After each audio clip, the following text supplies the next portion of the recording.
BBA third year management ডিপার্টমেন্টের business statistics যে সাবজেক্টটা আছে এই সাবজেক্টের চ্যাপ্টার 2 থেকে প্রতি বছর 14 মার্ক আসে। এই অধ্যায় থেকে 14 অথবা 10 মার্ক থাকে। সামনে তোমাদের পরীক্ষা, এই কারণে এই অধ্যায় থেকে যে মোস্ট গুরুত্বপূর্ণ যে অঙ্কগুলো আসার সম্ভাবনা আছে সেই অঙ্কগুলোর সাজেশন দেওয়ার জন্য আসলাম। এখন তোমাদের মোট এই অধ্যায় থেকে অঙ্ক দিচ্ছি হচ্ছে 12টা।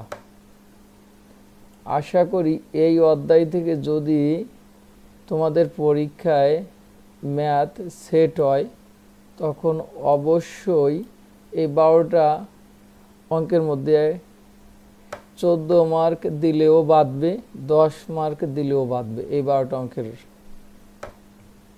মধ্যে নিচে 3 স্টার দিয়ে দিছি, কোনটা কোনটা একটু বেশি বেশি করবা লাস্টের দিক। প্রথম দেখো প্রবলেম 1, এটা বি পার্টের জন্য আসে। প্রবলেম 2 বি পার্টের জন্য। তারপরে প্রবলেম 4 বি পার্টের জন্য। প্রবলেম 5 বি পার্টের জন্য।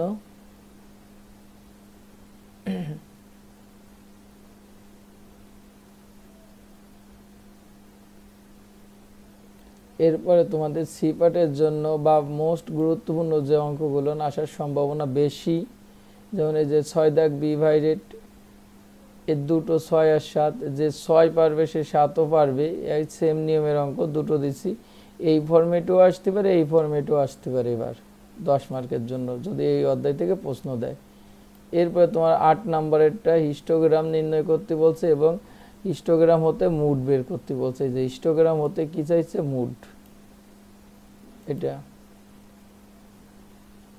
এরপরে হচ্ছে from the following data draw a less than অজিব, অজিব নির্ণয় করতে বলছে এবং অজিব থেকে এই যে 10টা কোম্পানির প্রফিট 45 কোটি থেকে 75 কোটি, এর মধ্যে এইটা বের করতে বলছে। এরপরে 10 নাম্বার 11 নাম্বার 4 মার্কের জন্য লেস দেন এবং মোর দেন বের করতে বলছে। আর 12 নাম্বার এইটাও 10 মার্কের জন্য চাইছে অজিব নির্ণয় করো and determine the median on it, এবং মিডিয়ান বের করো।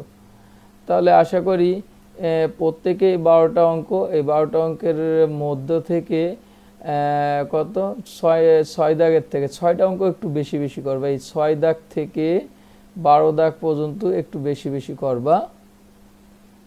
এই কয়টা অঙ্কর মধ্যে থেকে এবার 10 বা 4 যাই আসুক না কেন এর মধ্যে থেকে আসার সম্ভাবনা আছে যদি এই চ্যাপ্টার থেকে তোমাদের প্রশ্ন সেট করে। অবশ্যই এই কয়টা অঙ্ক তোমরা করে যাবা প্রত্যেকটা অঙ্ক।